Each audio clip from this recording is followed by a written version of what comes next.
Good morning, students. Today we are going to study about health and diseases. மனிதர்களுக்கு ஏற்படக்கூடிய நோய்கள் என்னென்ன, அதை பாதுகாத்துக்கிற வழிமுறைகள் என்னென்ன அப்படின்னு இந்த யூனிட் நம்பர் 24 அதாவது 21ல் நாம் பார்த்துக்கிட்டு இருக்கோம். இதில் சைல்டு அப்யூஸ் பார்த்தாச்சு. அடுத்தது ஆல்கஹால் அப்யூஸ். ஆல்கஹால் அப்யூஸ் அப்படின்னு சொல்கிறது ஆல்கஹாலுக்கு அடிமையாகிற ஒரு விஷயந்தான் ஆல்கஹால் அப்யூஸ் அப்படின்னு பேர். பார்க்கலாம், இப்போ லெசனில் பார்க்கலாம். ஆல்கஹால் அப்யூஸ் அப்படின்னு சொல்கிறது the dependence of alcohol is called அதாவது alcoholism and the addict is termed as alcoholic. அந்த அடிக்ட்டுக்கு பேர் என்ன அப்படின்னு கேட்டிங்கன்னா ஆல்கஹாலிக் அப்படின்னு பேர். இந்த டிபெண்டன்ஸ் அப்படின்னு சொன்னால் ஆல்கஹாலை சார்ந்து காணப்படக்கூடிய ஒரு நிலைமை தான் டிபெண்டன்ஸ் அப்படின்னு சொல்லுவோம். இப்போது ஆல்கஹால் இல்லாமல் என்னால் இருக்கவே முடியாது, கை காலெலாம் தரன்னு உதறது, ஒரு சமநிலையாக என்னால் இருக்க முடியல அப்படின்னு ஒரு சொல்லக்கூடிய நிலைமை தான் என்ன அப்படின்னு கேட்டிங்கன்னா ஆல்கஹால் அப்யூஸ் அப்படின்னு பேர். இதில் diseases and disorders to lifestyle modification. Next alcohol abuse அவ்வளோதான். நம்மளுக்கு ஆல்கஹால் அப்யூஸ் இதோ இருக்குது.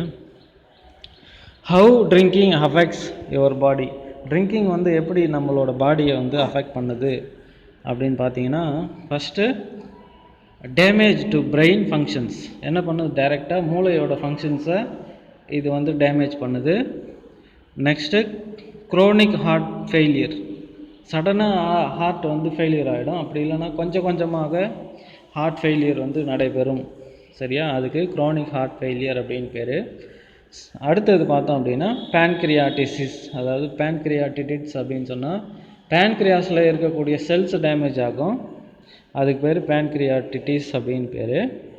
அடுத்தது பார்த்தோம் அப்படின்னா ரீப்ரொடக்டிவ் டெஃபிஷியன்சி, அதாவது ரீப்ரொடக்டிவ் டிஸ்ஃபங்க்ஷன் அப்படின்னு சொல்லுவோம். இனப்பெருக்க உறுப்புகள், இனப்பெருக்க அந்த ஹார்மோன்கள் செக்ரீஷன், இனப்பெருக்க செல்ஸு செக்ரீஷன், இது எல்லாமே பாதிக்கப்படும். அடுத்தது சிரோசிஸ்.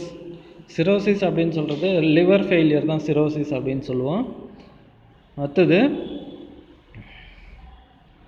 அத்திரோசிரோசிஸ். அத்திரோசிரோசிஸ் அப்படின்னு சொல்கிறது நம்மளோட நினைவு பகுதியா, ஆமாம், நினைவு, அதாவது ஞாபக மறதி ஏற்படும் அத்திரோசிரோசிஸ் அப்படின்னா.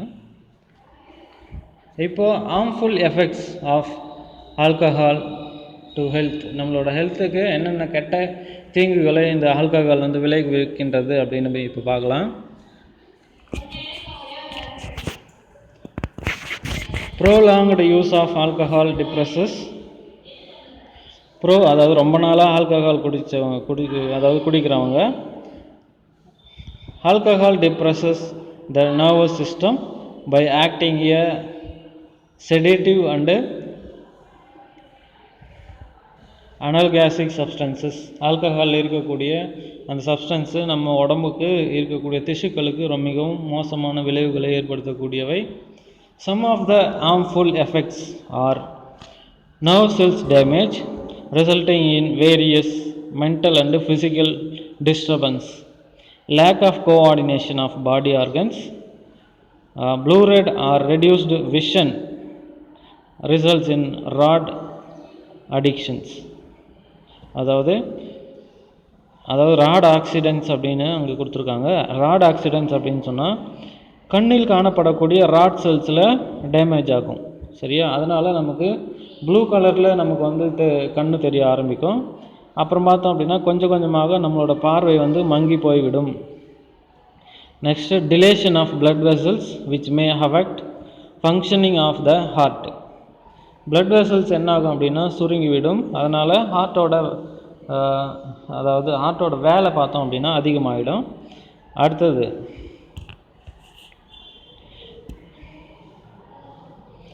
இதே பாயிண்டில் டிலேஷன் அப்படின்னா டைலேஷன் அப்படின்னு நாம் அங்கே படிக்கணும். சரியா, டை அப்படின்னு படிக்கணும். டைலேஷன் ஆஃப் blood அப்படின்னு சொன்னால் blood என்ன ஆகும் அப்படின்னா லிக்விடு, அதோட லிக்விடு, அதாவது நீர் போன்ற அதாவது குழன்னு தான் blood வந்து இருக்கணும், ஆனால் தண்ணி மாதிரி மாறிடும். அதுக்கு பேர்லாம் டைலேஷன் ஆஃப் blood அப்படின்னு சொல்லுவோம். அந்த மாதிரி மாறுறதுனால ஹார்ட் என்ன பண்ணணும் அப்படின்னா வேகமாக துடிக்கும். சரியா? liver damage resulting in fatty liver which leads to cirrhosis and formation of fibrous tissue. Cirrhosis வந்து ஃபார்ம் ஆகிடும் எதில் அப்படின்னா நம்மளோட கல்லீரலில். சரியா? கல்லீரல்னால் லிவர் அப்படின்னு அர்த்தம். லிவர் ஃபெயிலியர் ஆகிடுச்சு அப்படின்னா நம்ம கூடிய சீக்கிரமே வந்து இறந்து விடுவோம். Next, body losses it's control and consciousness eventually leading to health அதாவது complications and ultimately to death. இதில் உடல் எடை வந்து அதாவது குறைந்து விடும். கண்ட்ரோல் அண்டு கான்சியஸ்னஸ் வந்து கொஞ்சம் கொஞ்சமாக வந்து குறையும். ஹெல்த் காம்ப்ளிகேஷன்ஸ், உடல்நிலை ரொம்ப மோசமாகி படிப்படியாக இறப்பு வந்து ஏற்படும். யாருக்கு அப்படின்னு கேட்டிங்கன்னா ஆல்கஹால் தொடர்ந்து அருந்துபவர்களுக்கு. அடுத்ததுமா நான் கம்யூனிகேபிள், இந்த டிசீஸஸ்க்கு பேர் என்ன அப்படின்னா நம்ம பார்க்க போகிற டிசீஸஸ்க்கு பேர் நான் கம்யூனிகபிள் டிசீசஸ், அதாவது தொற்றாத நோய்கள் பற்றி தான் நம்ம வந்து இங்கே பார்க்க போகிறோம். இதில் it is an important of body tissue or organ disturbance in metabolic functions which require modification of an individual's normal life. Normal லைஃப்பில் ஏற்படக்கூடிய திடீரான வாழ்க்கை முறை மாற்றம் இந்த தொற்றாத வியாதிகளுக்கு காரணமாக அமைகின்றன. சரியா? இப்போது ஆல்கஹால்லேருந்து நாம் மீண்டு வருவதற்கான ஒரு முயற்சியை ஏற்படுத்த வேண்டும் அப்படின்னா என்னென்ன ஸ்டெப்ஸ் வந்து நாம் ஃபாலோ பண்ணணும் அப்படின்னு இங்கே நம்ம பார்க்குறோம். இங்கே education and counselling. Education and proper counselling will help the alcoholics to overcome their problems and stress, to accept failures in their life. என்ன பண்ணணும் அப்படின்னா நம்மளோட லைஃப்பில் மிகப்பெரிய அளவில் ஃபெயிலியர்ஸ் வந்து ஏற்பட்டது அப்படின்னா உடனடியாக வந்து தண்ணி அடிக்கக்கூடாது. சரியா? அதை எப்படி நாம் வந்து ஃபேஸ் பண்ணணும் அப்படின்ற ஒரு வழிமுறையை தான் வந்து பார்க்கணும். அடுத்தது, அப்படின்ற ஒரு மனநிலைமையை எல்லார்கிட்டையும் வந்து ஏற்படுத்த வேண்டும். செகண்ட் பாயிண்ட் வந்து physical activity. Individuals undergoing rehabilitation, அதாவது rehabilitation should be channelized into healthy activities like reading, music, sports, yoga and etc. இது எல்லாமே வந்து செய்கிறதுனால நாம் என்ன பண்ணலாம், நம்மளோட உடம்பை வந்து அந்த தொற்றாத வியாதிகளிலிருந்து பாதுகாக்கலாம். ஆல்கஹால் பழக்கம் வந்து நம்ம வந்து மாற்றிக்கணும் அப்படின்னா வேறு ஏதாவது ஸ்போர்ட்ஸ்லேயோ இல்லை மியூசிக்லேயோ இல்லை ரீடிங்லேயோ யோகாலேயோ நம்ம இன்ட்ரெஸ்ட்டை வந்து செலுத்தினாங்க, அவங்களோட இன்ட்ரெஸ்ட்டை வந்து செலுத்தினாங்க அப்படின்னீங்கன்னா என்ன ஆகும் அப்படின்னா அவங்க படிப்படியாக ஆல்கஹாலை மறந்து சாதாரண வாழ்க்கைக்கு வந்து திரும்பி விடுவார்கள். Seeking help from parents and peer groups. பேரண்ட்ஸ்னால் நம்மளோட பெற்றோர்கள்கிட்ட ஹெல்ப் கேட்குறது, பியர் குரூப்ஸ் அப்படின்னா கூட நம்மளோட ஏஜில் இருக்கிறவங்கக்கிட்ட ஹெல்ப் கேட்குறது. சரியா? when a problematic situation occurs, the affected individuals should seek help and guidance from parents and peers. நம்மளுக்கு ஏதாவது திடீர்னு ஏதாவது ஒரு ப்ராப்ளம் வருது அப்படின்னா நம்மளோட பேரண்ட்ஸ் கிட்டே சொல்லி அதுக்கு உண்டான தீர்வை வந்து பெற வேண்டும். அப்படி இல்லை பேரண்ட்ஸ் கிட்ட நமக்கு வந்து தீர்வு கிடைக்கல அப்படின்னு சொன்னால் நம்மளோட பியர் குரூப்ஸ்லேயே இருக்கக்கூடிய நல்ல பசங்கக்கிட்ட நம்ம வந்து சஜஷன் கேட்டு அந்த ப்ராப்ளத்தை வந்து சால்வ் பண்ணணும். சரியா? This world help them to share their feeling of anxiety and wrong doing and get rid of the habit. அதை விட்டுட்டு நம்ம வந்து தவறான செயல்களில் வந்து ஈடுபட்டோம் என்றால் நம்ம சமூகத்தினரால் நாம் ஒதுக்கி வைக்கப்படுவோம். சரியா? அதனால் என்ன பண்ணணும் அப்படின்னா நமக்கு ஏதாவது ப்ராப்ளம் ஏற்பட்டால் நமக்கு தெரிஞ்சவங்க நம்ம பேரண்ட்ஸ் கிட்ட வந்து நம்ம வந்து ஹெல்ப் கேட்டு அந்த ப்ராப்ளத்தை வந்து சால்வ் பண்ணணும். Next medical assistance. மருத்துவ ரீதியான அணுகுமுறையில் நம்ம ஆல்கஹாலுக்கு வந்து மருந்து வந்து கொடுக்குறாங்க. அந்த மருந்து என்ன பண்ணணும், கண்டினியூஸாக வந்து ஸ்டாப் பண்ணாமல் நம்ம வந்து தொடர்ந்து கொடுத்துட்டே இருந்தோம் அப்படின்னா அவங்க வந்து ஆட்டோமேட்டிக்காக ஆல்கஹால் பழக்கத்திலேருந்து வெளியே வந்து விடுவார்கள். Individual should seek help from physiologist and, அதாவது physiatrist to get relieved from his condition and to lead a relaxed and peaceful life. Psychologist கிட்ட நாம் என்ன பண்ணோம், போய் அவங்கக்கிட்ட சஜஷன் கேட்டு அவங்க கொடுக்குற மெடிசின்ஸை வந்து நாம் சாப்பிட்டு என்ன பண்ணோம் அப்படின்னா ஆல்கஹால் பழக்கத்திலிருந்து வெளியே வர வேண்டும். அடுத்தது, alcohol de addiction and rehabilitation programmes are helpful to the individual so that they could get rid of the problem completely and can lead to normal and healthy life. நம்மளோட கவர்மெண்ட்டை என்ன பண்ணியிருக்கு அப்படின்னா ஆல்கஹால் பழக்கத்திலேருந்து வெளியே வர்றதுக்கான ஒரு அமைப்பை வந்து ஏற்படுத்தி நடத்திட்டு வருது. அந்த அமைப்பில் நாம் போய் சேர்ந்துக்கிட்டோம் அப்படின்னு சொன்னால் என்ன ஆகிடும்னா அவங்க வந்து ஆட்டோமேட்டிக்காக நமக்கு தேவையான அந்த ஹெல்ப் வந்து செஞ்சு அவங்களுக்கு அந்த குடிப்பழக்கம் உள்ளவர்களுக்கு உண்டான புது வாழ்க்கை முறையை வந்து அவங்க அறிமுகப்படுத்துவாங்க. நெக்ஸ்ட்டு, இதில் நாம் வந்து தொற்றாத வியாதிகள் பார்த்துட்ருக்கோம் இல்லையா. இந்த தொற்றாத வியாதிகளில் ரொம்ப ரொம்ப முக்கியமான ஒன்று டயபெட்டிஸ். டயபெட்டிஸ் வந்து ஒருத்தர்கிட்ட இருந்து இன்னொருத்தர்கிட்ட வந்து பரவாது, சரியா. ஏன் அப்படின்னா அது ஒரு மெட்டபாலிக் டிசீஸ் அப்படின்னு சொல்கிறோம், வளர்சிதை மாற்ற குறைபாடு நோய். என்ன சார் வளர்சிதை மாற்ற குறைபாடு அப்படின்னு கேட்டிங்கன்னா, நம்மளோட பேன்கிரியாஸ் இருக்கு இல்லையா, கணையம் அப்படின்னு தமிழில் சொல்லுவோம். அந்த பேன்கிரியாஸில் இருக்கக்கூடிய செல்ஸ் தான் நமக்கு பிளட்டில் இருக்கிற அந்த குளுக்கோஸ் லெவலை அதிகமாக்குறதும் கம்மியாக்குறதும்.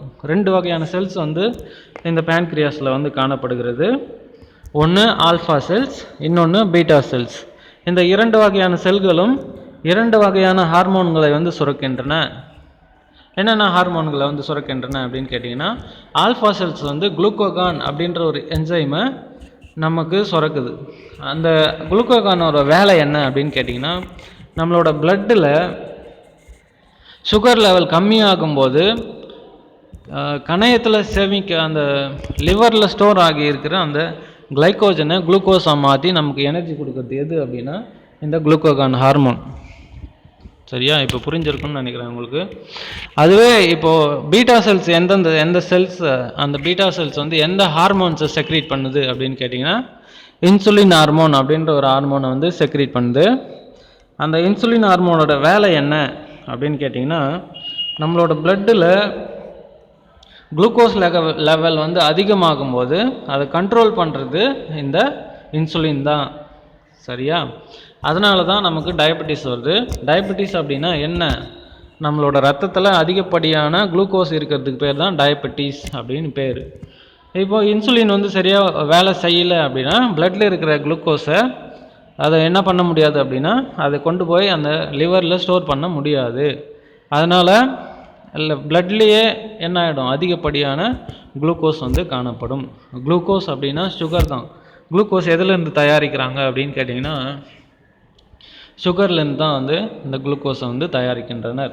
நம்மளோட உடம்பும் பார்த்தோம் அப்படின்னா நாம் சாப்பிட்ற ரைஸ் போன்ற அந்த பொருட்கள்லேருந்து குளுக்கோஸை வந்து உற்பத்தி செய்கின்றது. ரைஸில் கார்போஹைட்ரேட்ஸ் அதிகமாக இருக்கு இல்லையா, அந்த கார்போஹைட்ரேட்டை குளுக்கோஸாக மாற்றி தான் நமக்கு எனர்ஜி வந்து கிடைக்கிறது. அந்த மாதிரி மாறும்போது அதிகமாக மாறிடுச்சு அப்படின்னா நமக்கு சுகர் நோய் வரும். ஏன் அதிகமாகுது அப்படின்னு கேட்டிங்கன்னா, நம்மளோட உடம்பு ஃபிசிக்கலாக வந்து ஆக்டிவிட்டி இல்லை அப்படின்னு சொன்னால் உடலில் இயக்கங்கள் வந்து நடைபெறணும். ஓடணும், ஓடியாடணும், விளையாடணும், வேலை செய்யணும், குனிஞ்சு நிமிர்ந்து வேலை செய்யணும்.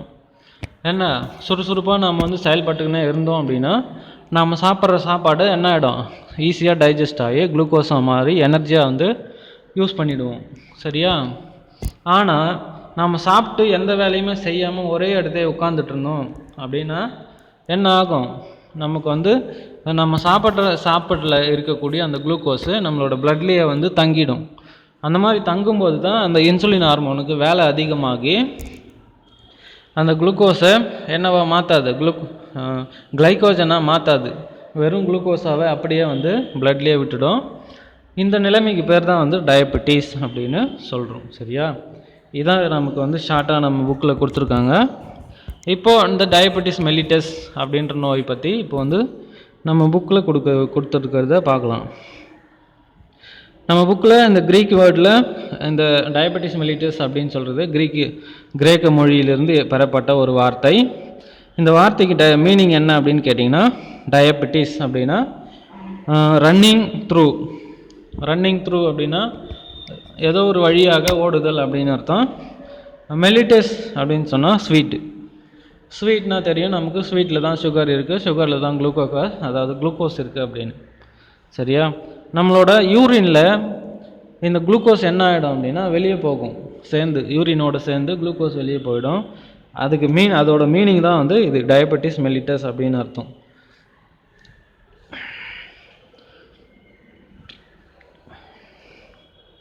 சரி, next, it is Kronig metabolic disease. இது ஒரு படிப்படியான மெட்டபாலிக் டிசீஸ் அப்படின்னு சொல்கிறாங்க. Increased blood glucose level due to insufficient, deficient or failure of insulin secretor. அடுத்தது, this is the most common pancreatic endocrine disorder. pancreasல காணப்படக்கூடிய ஒரு disorder. The incidence of type 1 and type 2 diabetes is increasing worldwide. உலக அளவில் பார்த்தோம் அப்படின்னா 2 வகையான diabetes வந்து காணப்படுகிறது. அது உலகம் ஃபுல்லாகவே வந்து அது ஒரு காமன் நோயாக விளங்குகிறது. சரியா? அடுத்தது, இதில் டைப் 1 டயபெட்டிஸ். என்ன சார் டைப் 1 டயபெட்டிஸ் அப்படின்னா, இன்சுலின் டிபெண்ட் டயபெட்டிஸ் தான் டைப் 1 டயபெட்டிஸ் அப்படின்னு சொல்லுவோம். இன்சுலினை சார்ந்து அந்த சுகர் நோய் ஏற்பட்டது அப்படின்னா அதுக்கு பேர் இன்சுலின் டயபெட்டிஸ் அப்படின்னு பேர். சரியா? இது குழந்தைங்கள்லேயும் ஏற்படும், பெரியவங்கள்லேயும் வந்து ஏற்படும். இன்அடிக்குவேட் இன்சுலின் செக்ரீஷன். இதில் இன்அடிக்குவேட் அப்படின்னு சொன்னால் தேவையான அளவு இன்சுலின் சுரக்காத ஒரு நிலைமை, அதுக்கு பேர் தான் இன்அடிக்குவேட் அப்படின்னு அர்த்தம். ஐடிடி அப்படின்னு சொன்னால் ஷார்ட் ஃபார்மில் நமக்கு இன்சுலின் டிபெண்ட் டயபெட்டிஸ் மெலிட்டஸ் அப்படின்னு அர்த்தம். Account for 10 to 20% of the non diabetics. அதிகமாக எல்லாருக்கும் சுகர் இருக்குது. அந்த சுகர் நோயாளிகள்லேயே மொத்தம் 10-20% பேர் இந்த இன்சுலின் சார்ந்த டயபெட்டிஸ் நோயாளியாக உள்ளனர். In children juvenile outset diabetes. அதுக்கு இன் சில்ட்ரனுக்கு வந்தால் அந்த பேர் என்ன அப்படின்னா ஜுவனைல் அப்படின்னு பேர். யங் அடல்ட்ஸுக்கு வந்தால் அது வந்து டயபெட்டிஸ் தான் பேர். அவுட்செட் டயபெட்டிஸ், அதாவது யங் அடல்ட்ஸுக்கு வந்தால் அவுட்செட் டயபெட்டிஸ் அப்படின்னு சொல்லணும். நம்ம குழந்தைங்களுக்கு வந்தது அப்படின்னா அதுக்கு பேர் ஜுவனைல் அவுட்செட் டயபெட்டிஸ் அப்படின்னு சொல்லணும். Next, this is caused by distraction of beta cells of the pancreas. இதுக்கு இந்த பேன்க்ரியாஸில் இருக்கிற பீட்டா செல்ஸ் வந்து சரியாக வேலை செய்யவில்லை அப்படின்னு சொன்னோம்னா நம்ம இந்த இன்சுலின் சார்ந்த சுகர் நோய் வந்து வரும். அடுத்தது, it is characterized by abnormality elevated blood glucose level. இதனால் இந்த பீட்டா செல்ஸோட டேமேஜ்னால் பிளட்டில் அதிகப்படியான குளுக்கோஸ் வந்து அதிகமாகிடும், அதோட லெவல் அதிகமாகிடும். அதுக்கு பேர் என்ன சார் சயின்டிஃபிக்காக அந்த டேர்ம் என்ன சயின்டிஃபிக் டேர்மாக? இன்க்ரீஸ்டு பிளட் குளுக்கோஸ் லெவலுக்கு மீனிங் அந்த சயின்டிஃபிக் டேர்ம் என்ன அப்படின்னு கேட்டிங்கன்னா ஹைப்பர் கிளைசீமியா அப்படின்னு பேர்.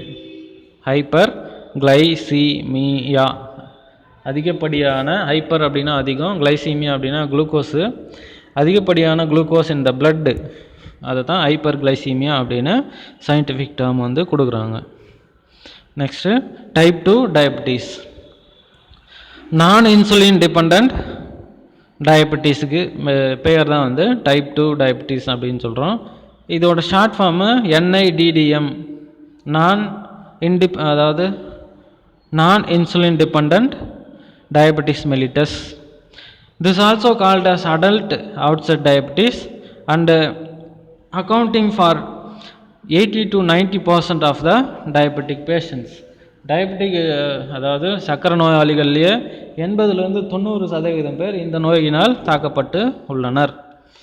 It develops slowly, usually milder and more stable.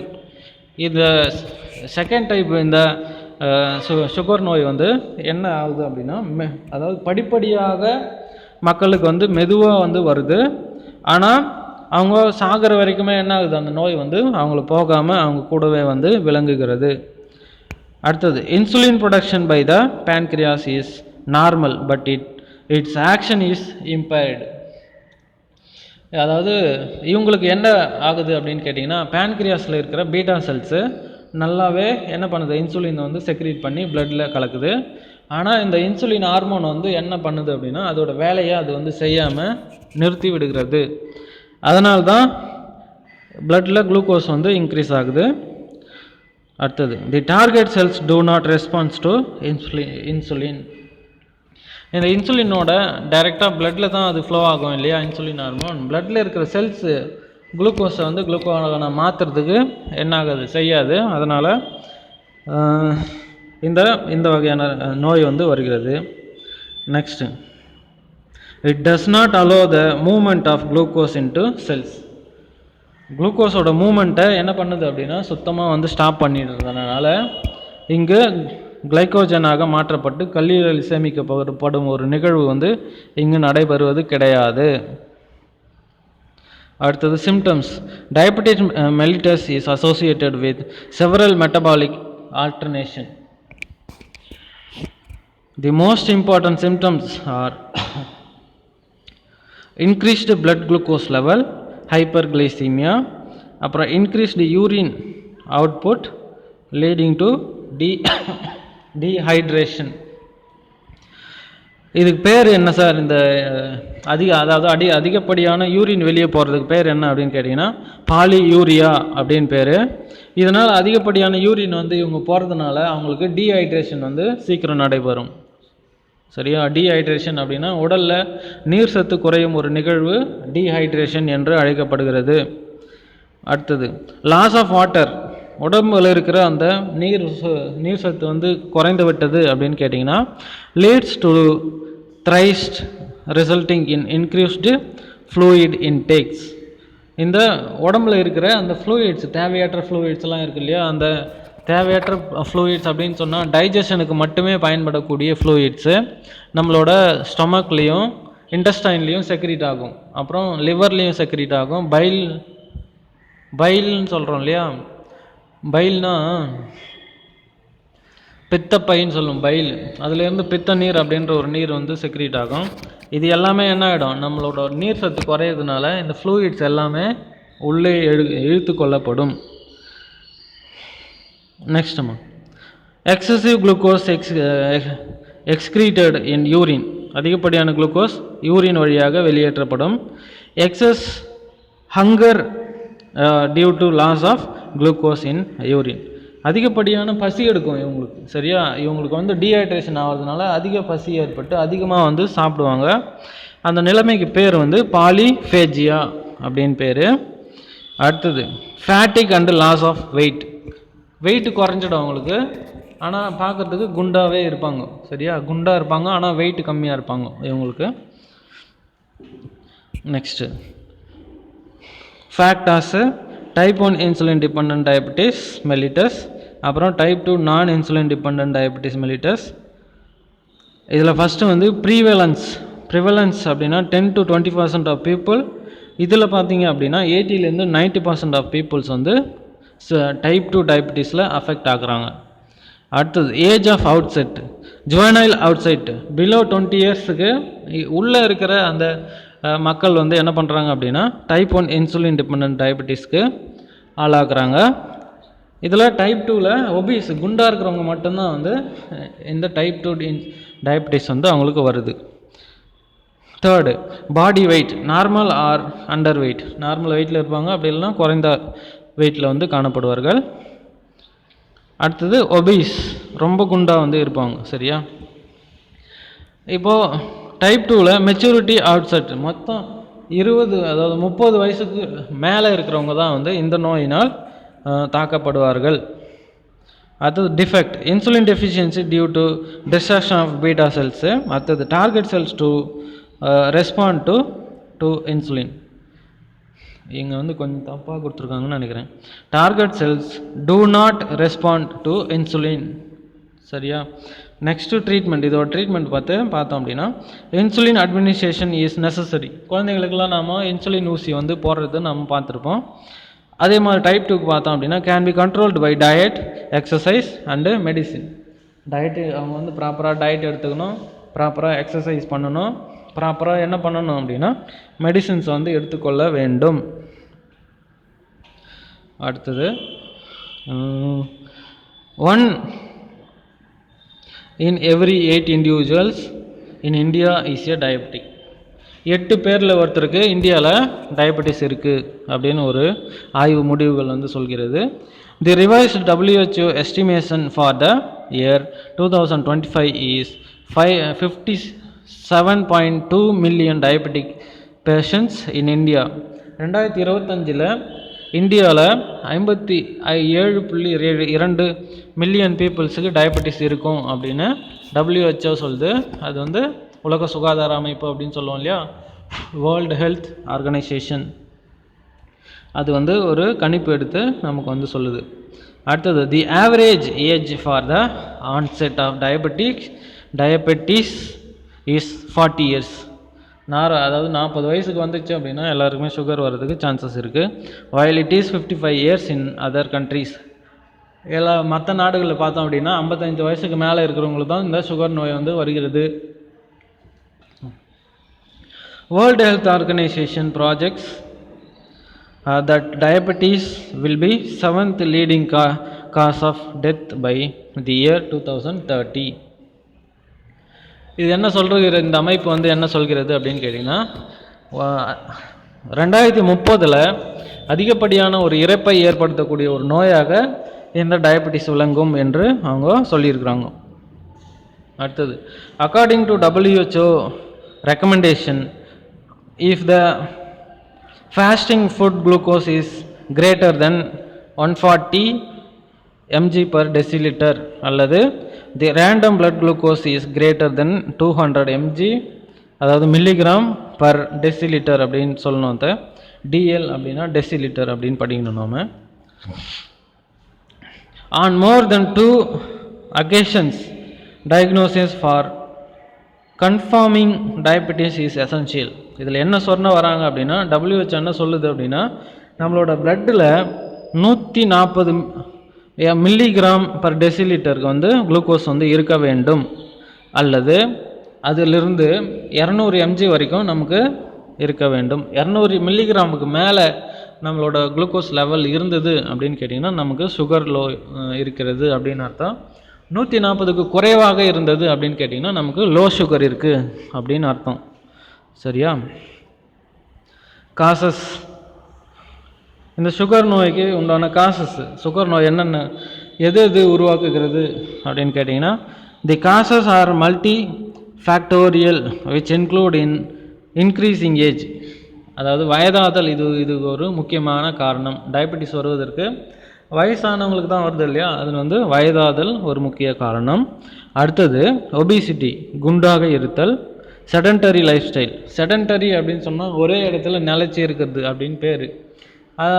அதாவது உடல் இயக்கம் வந்து கம்மியாக இருக்கிறவங்க என்ன பண்ணுறாங்க, செடன்டரி லைஃப் ஸ்டைலில் வந்து வாழ்கிறார்கள், அவங்களுக்கு சுகர் நோய் வரும். ஓவர் ஈட்டிங், அதிகமாக சாப்பிட்றதுனால சுகர் நோய் வரும்.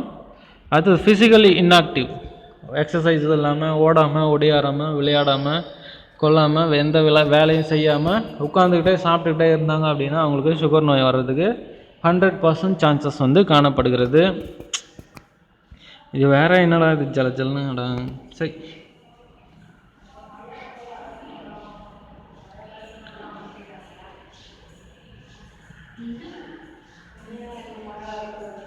மிஸ் அப்படி போங்க, ஜலன்னு கொலுசு சவுண்ட் தான் இதில் கேட்கும்.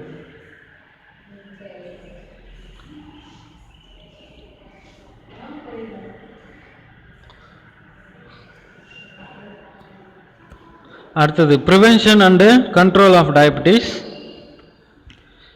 ப்ரிவென்ஷன், இந்த டயபெட்டிஸ் வராமல் தடுக்கிறதுக்கு என்னென்ன வழிமுறைகளை நாம் வந்து பின்பற்ற வேண்டும் அப்படின்னு கேட்டிங்கன்னா ப்ராப்பர் டயட், ஹைப்போகிளைசெமிக் ட்ரக்ஸு, அப்புறம் இன்சுலின் இன்ஜெக்ஷன், ப்ராப்பரான எக்ஸசைஸ், இது எல்லாமே இருந்தது அப்படின்னா நமக்கு சுகர் நோய் வராமல் தடுக்க முடியும். அடுத்தது டயட்டரி மேனேஜ்மெண்ட். டயட்டரி மேனேஜ்மெண்ட்டில் என்னென்ன டயட்ஸ் வந்து நாம் எடுத்துக்கொள்ள வேண்டும் அப்படின்றது தான் வந்து இங்கே கொடுத்துருக்காங்க. Low carbohydrate and fibre rich diets. குறைந்த கார்போஹைட்ரேட் இருக்கிற பொருட்களை நாம் வந்து சாப்பிட்ணும். நார் சத்து நிறைந்த பொருட்களை வந்து நாம் சாப்பிட வேண்டும். சரியா? அடுத்தது management with insulin. Insulin management எப்படி பண்ணலாம் அப்படின்னா, commercially available in insulin preparations short and long acting are also used to maintain blood glucose levels. Insulin injection வந்து நமக்கு கமர்ஷியலாக நமக்கு மெடிக்கல்ஸ்லேயே வந்து கிடைக்கிறது. அதை யூஸ் பண்ணால் சுகர் நோய் வந்து நம்ம ஓரளவுக்கு தடுத்துக்கலாம். அடுத்தது physical activity. Exercise plays an important role in facilitating a good control of diabetes in addiction to strengthening and toning up the muscles. Physical activity எதுக்காக வேணும் அப்படின்னா, நம்மளோட மசில்ஸ் நல்லா தளர்ந்து போகாமல் டைட்டாக இருக்கணும் அப்படின்னா நாம் என்ன பண்ணணும், அதிகமாக கடினமான வேலைகளை வந்து நாம் செய்ய வேண்டும். அப்புறம் இந்த ஃபிசிக்கல் ஆக்டிவிட்டி எதுக்கு யூஸ் பண்ணுறது அப்படின்னா, நம்மளோட பிளட்டில் இருக்கிற குளுக்கோஸை எனர்ஜியாக கன்வெர்ட் ஆகி என்ன ஆகிடும், மறைஞ்சு போயிடும். சரியா? அதுக்கு தான் இந்த ஃபிசிக்கல் ஆக்டிவிட்டி இருக்கணும் அப்படின்னு சொல்கிறது. Next education and awareness. Peoples with diabetic should be educated on the nature of disease they have and the possibility of complications of the disease. If blood sugar is not kept under control, instruction regarding diet, exercise and drugs should be explained. கரெக்டான drugs நம்ம வந்து use பண்ணிக்கணும். அதான் doctors எழுதி கொடுப்பாங்களே அந்த மாத்திரை மட்டும்தான் நாம் வந்து சுகருக்கு போட வேண்டும். அவ்வளோதான் ஸ்டூடெண்ட்ஸ், இது வரைக்கும் இருக்கட்டும். மீதி இருக்கிறத நாம் வந்து நெக்ஸ்ட் கிளாஸில் பார்ப்போம். Thank you students.